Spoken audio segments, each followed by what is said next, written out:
प्रभु की स्तुति हो। आपको क्रिसमस के इस पावन पर्व की ढेरों शुभकामनाएं। मत भूलिए, इस पर्व का असली कारण स्वयं यीशु मसीह ही हैं।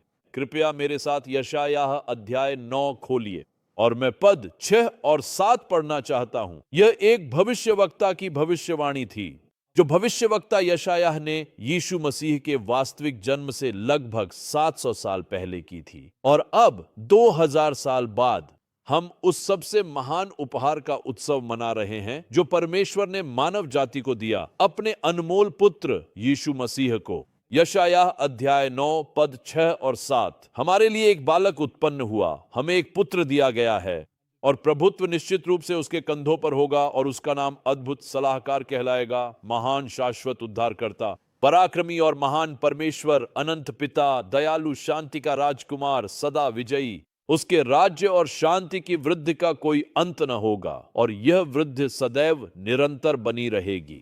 दाऊद के सिंहासन और उसके राज्य पर उसे व्यवस्थित करने और न्याय और धर्म के साथ उसे स्थिर करने के लिए, उस समय से लेकर और भी सदैव के लिए, हमेशा सदैव तक सेनाओं के यहोवा का उत्साह इसे पूरा करेगा। ध्यान दें कि यह भविष्यवाणी कितनी सटीक और वर्णनात्मक है जो यशायाह ने लगभग 700 वर्ष पहले ही की थी। यह हमें संक्षेप में बताता है कि यह उद्धारकर्ता परमेश्वर का पुत्र पृथ्वी पर आकर क्या पूरा करेगा।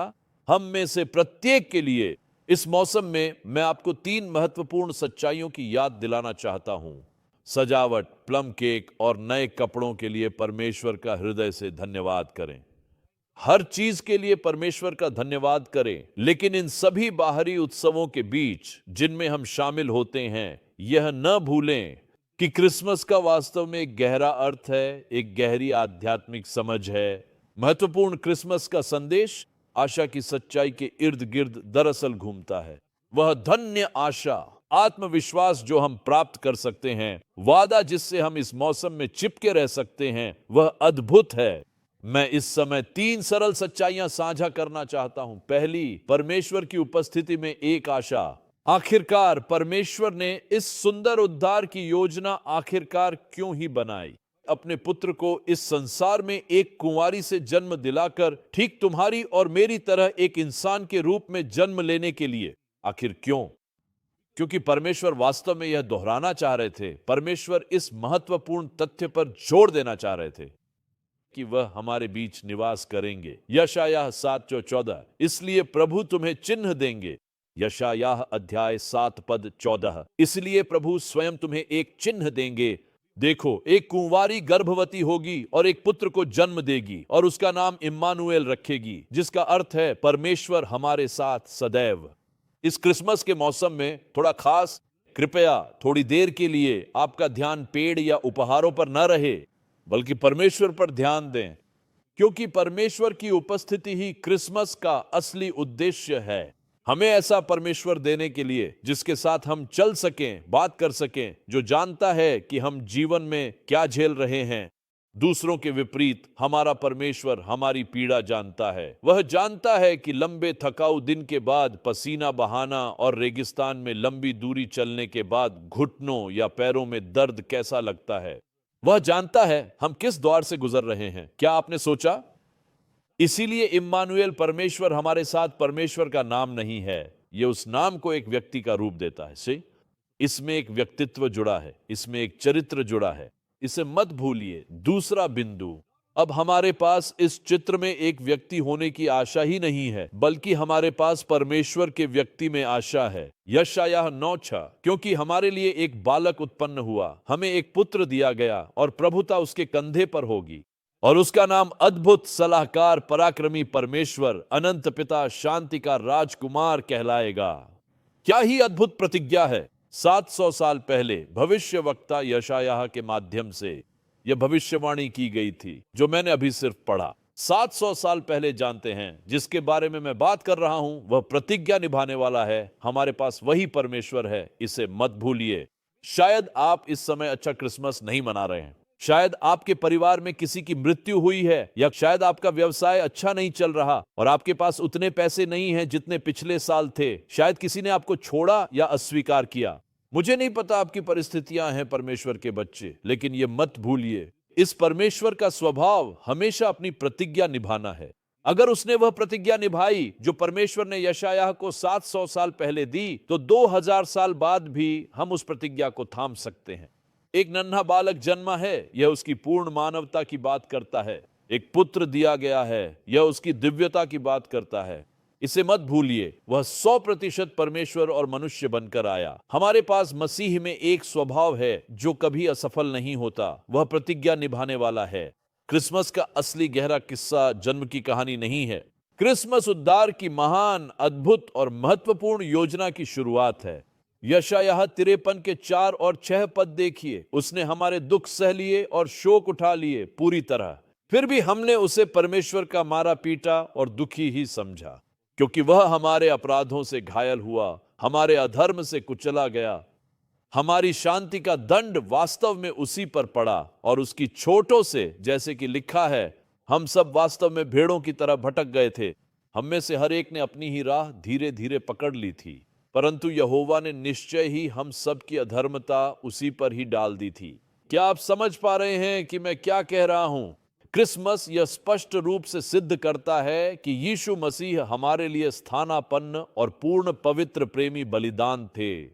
अगर आपका क्रिसमस केवल चरनी से ही शुरू होकर बालक यीशु तक सीमित रहता, तो आप क्रिसमस का अर्थ नहीं समझे। आपने क्रिसमस का संदेश नहीं समझा है। क्रिसमस को उसकी संपूर्णता और महत्व में थोड़ा और अच्छे से समझने के लिए आपको समझना होगा कि यह चरनी में शुरू हुआ था, लेकिन कलवरी के क्रूस पर और 3 दिन बाद पुनरुत्थान के साथ समाप्त हुआ। यही क्रिसमस की पूरी तस्वीर है। कितना महान परमेश्वर है जिसे हम सेवा करते हैं। क्रिसमस वह इसलिए आया ताकि वह हमारे पापों को उठाए, वह हमारी लज्जा को उठाए, वह हमारे दुखों को उठाए और हमारे अलगाव को उठाएगा। वह हमारे दुखों को उठाएगा। इम्मानुएल, महान परमेश्वर। पहला पतरस अध्याय 2 और पद 24, जिसने स्वयं हमारे पापों को अपने शरीर में क्रूस पर उठाया ताकि हम पापों के लिए मरकर धर्मपूर्ण और पवित्र जीवन जी सकें। धर्म के लिए जीवन जी सकें। परमेश्वर के संतान, जो मैंने अभी साझा किया है, उसे मत भूलना। क्रिसमस का एक महत्वपूर्ण संदेश है। यह हम सबके लिए आशा का संदेश है।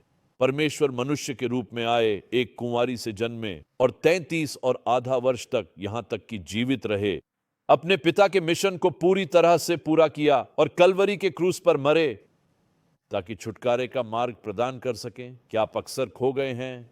क्या आप हार मानने वाले हैं? ऐसा मत कीजिए। मेरे यीशु ने क्रूस पर अपनी जान दी, जैसा कि भविष्यवाणी की गई थी। उन्हें क्रूस पर चढ़ाया गया, लेकिन तीसरे दिन वे पुनर्जीवित हो गए। आप जानते हैं, खुशखबरी यह है कि इस बाइबल का परमेश्वर यानी कि वास्तव में कब्र में नहीं है। वह जीवित और स्वस्थ है, हमारे साथ थोड़ा बात कर रहा है, हमें संभाल रहा है ताकि हम इस मौसम का आनंद आत्मविश्वास और आशा के साथ ले सकें, शांति के साथ, ताकि आप खुद को थोड़ा 2026 में आगे बढ़ा सकें।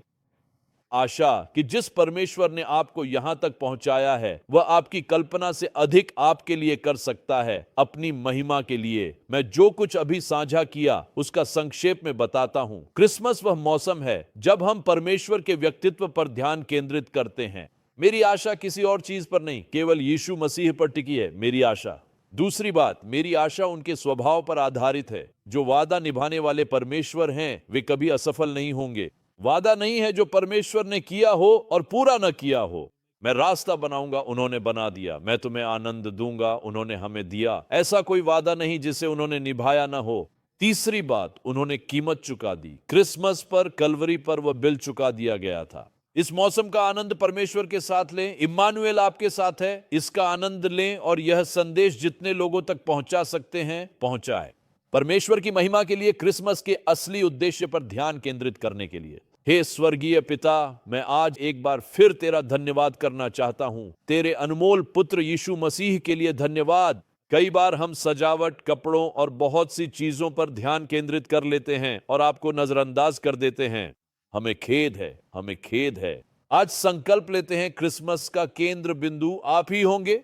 यीशु परमेश्वर के पुत्र, उस उद्धार की योजना पर ध्यान केंद्रित करें जिसे आपने अपनी दिव्य बुद्धि में रचा था, ताकि हम में से हर एक का भी उद्धार हो सके और शुद्ध किए जा सके, ताकि हम आपके साथ रह सकें, सदैव के लिए। मैं सभी के लिए प्रार्थना करता हूं जो मुझे देख रहे हैं। क्रिसमस की शांति, क्योंकि हमारे लिए एक पुत्र दिया गया है, उन पर बनी रहे। परमेश्वर की सलाह और आशीर्वाद उनका हिस्सा बने।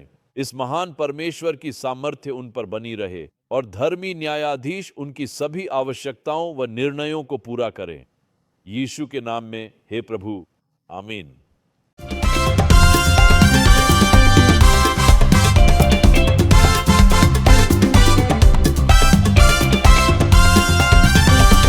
Come humbly and humbly bow. He's in the manger now.